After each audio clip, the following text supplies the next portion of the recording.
La durée de conservation des documents s'exprime parfois en mois, mais la plupart du temps en années et quelquefois en décennies, voire en siècles.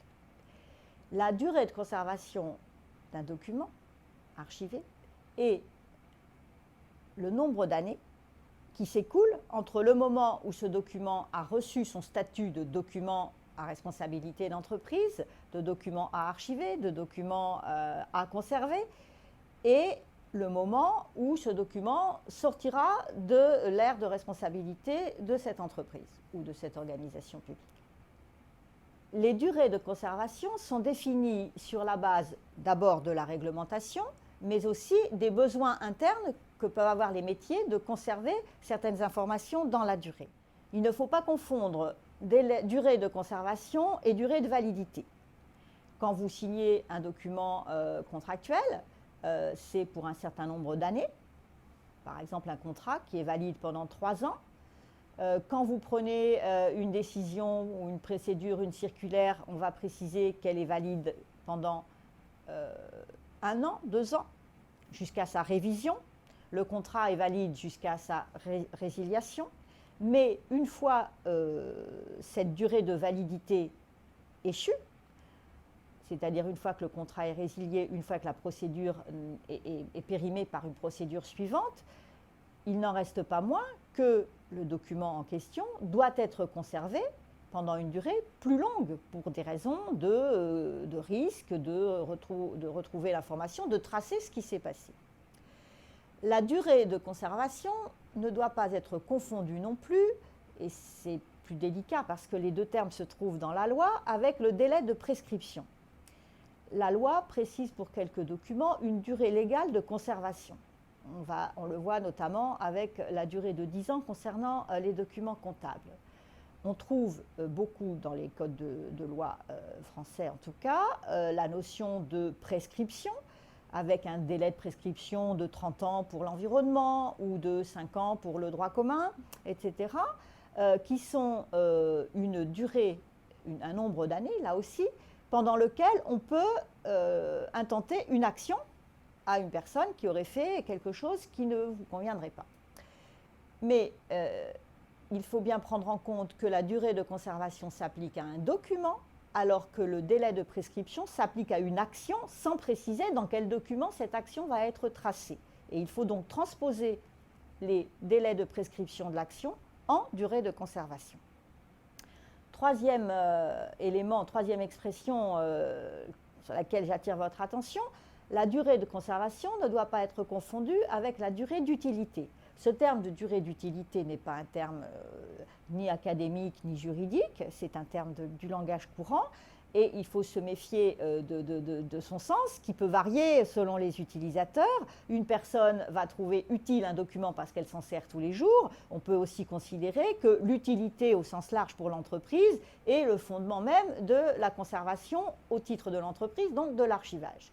Il faut donc bien faire attention à tous ces termes et revenir, en tout cas pour ce qui est de la durée de conservation, prendre en compte l'ensemble des éléments de manière à pouvoir aboutir à un nombre d'années pour lequel on demandera la conservation physique de ce document.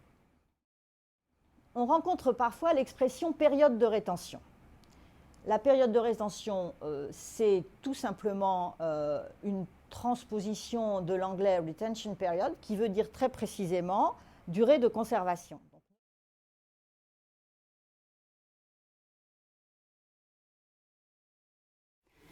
Alors la question des durées de conservation des documents peut s'avérer plus complexe qu'il n'y paraît de prime abord.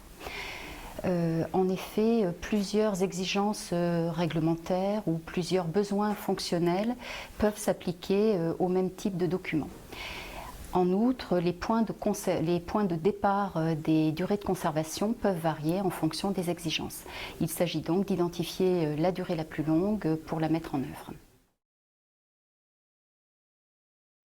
Ce que j'appelle le paradoxe des durées de vie, c'est ce paradoxe qui fait que les outils de stockage et de gestion de l'archivage, qui sont des matériels et des logiciels informatiques, ont pour la plupart des durées de vie très courtes, disons 5 ans en moyenne.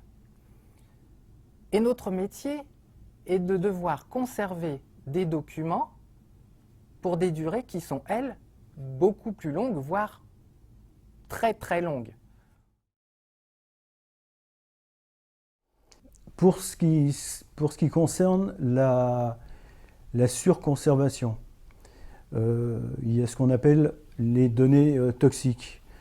Le meilleur exemple, je dirais chez nous, qui nous concerne de près, touche au dossier individuel des collaborateurs.